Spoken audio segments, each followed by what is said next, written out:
মুরগির লাল ঝোল আলু দিয়ে চটপট বানিয়ে ফেলতে এই রেসিপিটা কিন্তু অবশ্যই দেখতে হবে। একেবারে নতুন স্বাদের। কেন নতুন স্বাদের বললাম সেটা সম্পূর্ণ ভিডিওটা একটু স্কিপ না করে দেখলে বুঝতে পারবেন। এর জন্য প্রথমেই যেহেতু আলু দিয়ে তৈরি, তো আলু তো ভেজে নিতেই হবে। সাদা তেলে বেশ বড় সাইজের কেটে রাখা আলুর টুকরোগুলো আগে ভালো করে ভেজে নিচ্ছি।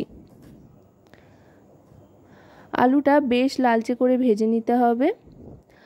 আলুগুলো লালচে করে ভাজা হয়ে গিয়েছে, এবার তুলে নিচ্ছি। আলুটা ভাজা হয়ে যাওয়ার পর বাকি রান্নাটা কিন্তু এই তেলেই করে নেব। এখানে ফোড়ন দেওয়ার ব্যাপারটা কিন্তু খুব ভালো করে দেখে নিতে হবে।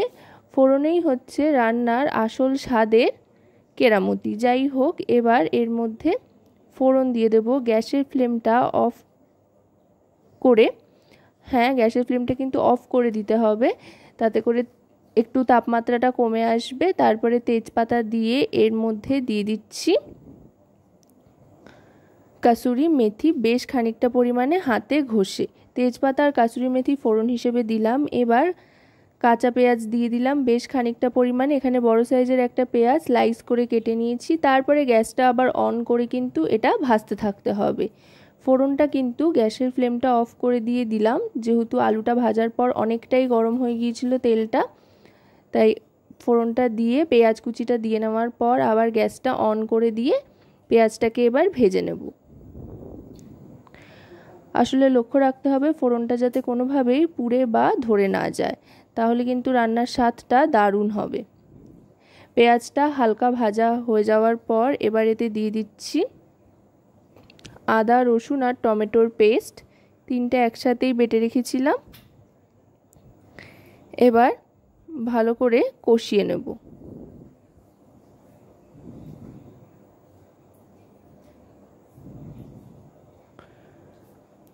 মশলা থেকে তেল ছাড়া পর্যন্ত কষাতে থাকবো। মশলা কষাতে কষাতে এতে সমস্ত গুঁড়ো মশলাগুলো এক এক করে দিয়ে দিচ্ছি। প্রথমেই দিয়ে দিচ্ছি এতে হলুদ গুঁড়ো, তারপর দিয়ে দিলাম রোস্টেড ধনে আর জিরে গুঁড়ো 2 টিস্পুন পরিমাণে, আর দিয়ে দিচ্ছি কাশ্মীরি রেড চিলি পাউডার, এটাও 2 টিস্পুন পরিমাণে দিয়ে দিলাম, যেহেতু মুরগির লাল ঝোল বানানো হচ্ছে সেই জন্য। আর দিয়ে দিলাম পরিমাণ মতো নুন। এবার সমস্ত গুঁড়ো মশলাটা আরও খানিকক্ষণ কষিয়ে নিতে হবে মশলা থেকে তেল ছাড়া পর্যন্ত। গ্যাসের ফ্লেমটা মিডিয়াম টু হাইতে রেখে কিন্তু মশলাটাকে কষাতে থাকবো।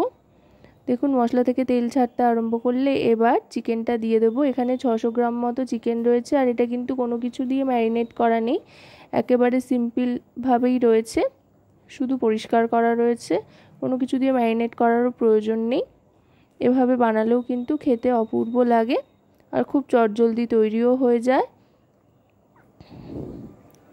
এবার মশলার সাথে মাংসটা বেশ খানিকক্ষণ কষিয়ে নিতে হবে। কষিয়ে নিয়ে তারপর ঢাকনা চাপা দিয়ে দেব। মোটামুটি 5 থেকে 7 মিনিটের জন্য ঢাকনা চাপা দিয়ে রাখতে হবে। চিকেন যেহেতু এর থেকেই জল ছাড়বে, আলাদা করে আর জল এখানে দেওয়ার দরকার নেই। দেখুন চিকেন থেকেই কিন্তু জল ছেড়েছে। এবার এই জলটা টেনে আসা পর্যন্ত কষিয়ে নেব ভালো করে, গ্যাসের ফ্লেমটা মিডিয়াম টু হাইতে রেখে।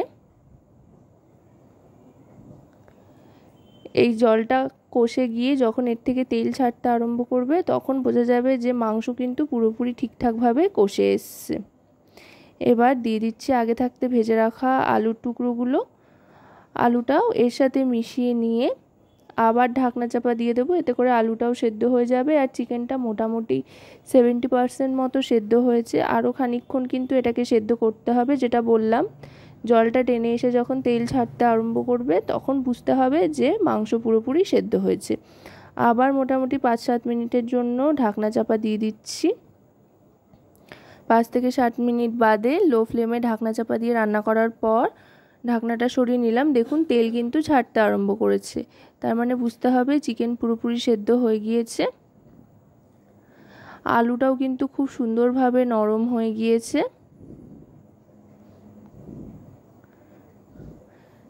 এখন থেকেই অসাধারণ একটা গন্ধ ছাড়তে আরম্ভ করেছে। এবার যেটা করব সেটা হলো দিয়ে দেব শাহি গরম মশলার গুঁড়ো হাফ টিস্পুন পরিমাণে। এবার শাহি গরম মশলার গুঁড়োটা দিয়ে ভালো করে মিশিয়ে নিয়ে দিয়ে দিতে হবে ঈষৎ উষ্ণ গরম জল।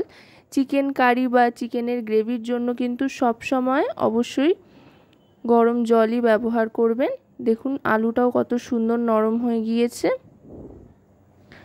গরম জল দিলে কিন্তু ঝোলের স্বাদটা খুব সুন্দর হয় আর তাড়াতাড়ি গ্রেভিটা তৈরিও হয়ে যায়। জলটা দিয়ে এবার ভালো করে ফুটিয়ে নেব। আশা করব রেসিপিটি আপনাদের ভালো লাগবে। ভালো লাগলে অবশ্যই রান্নাবাটি চ্যানেলটিকে সাবস্ক্রাইব করে লাইক শেয়ার কমেন্টের মাধ্যমে আমাদের পাশে থাকবেন আর পাশে থাকা বেল আইকনটি অন করে নেবেন সবার আগে সমস্ত রকম নতুন রান্নার নোটিফিকেশান পাওয়ার জন্য। কারণ আপনাদের নিয়ে আপনাদের জন্যই কিন্তু আমাদের চ্যানেল রান্নাবাটি। তাই আপনাদের প্রত্যেকটা লাইক শেয়ার কমেন্ট কিন্তু আমাদের অনেক অনেক উৎসাহিত করে নতুন নতুন ভিডিও তৈরির জন্য। দেখুন গ্রেভিটা কিন্তু মোটামুটি ফুটে তৈরি হয়ে এসছে। এটাকে আরও একটু ফুটিয়ে নেব। ফুটিয়ে নেওয়ার পর তারপরে যেটা করতে হবে সেটা হলো এটাকে খানিকক্ষণের জন্য গ্যাসটা অফ করে ঢাকনা চাপা দিয়ে রাখতে হবে। মোটামুটি 1 থেকে 2 মিনিট এভাবে ঢাকনা চাপা দিয়ে রাখলে কিন্তু ওপরে তেলটা খুব সুন্দরভাবে ভেসে উঠবে। এই দেখুন ওপরে তেলটা কত সুন্দর ভেসে উঠেছে। 2 মিনিট বাদে আমি ঢাকনাটা সরিয়ে দিলাম। গ্যাসের ফ্লেমটা অফ করে এভাবে কিন্তু মিনিট 2 ঢাকনা চাপা দিয়ে রেখে দেবেন। তাতে করে দারুণ সুন্দর একটা টেক্সচার আসবে। এবার এটা আমি সার্ভ করে দিচ্ছি গরম গরম ভাতের সাথে খাওয়ার জন্য। চাইলে আপনারা লুচি পরোটার সাথেও কিন্তু খেতে পারেন।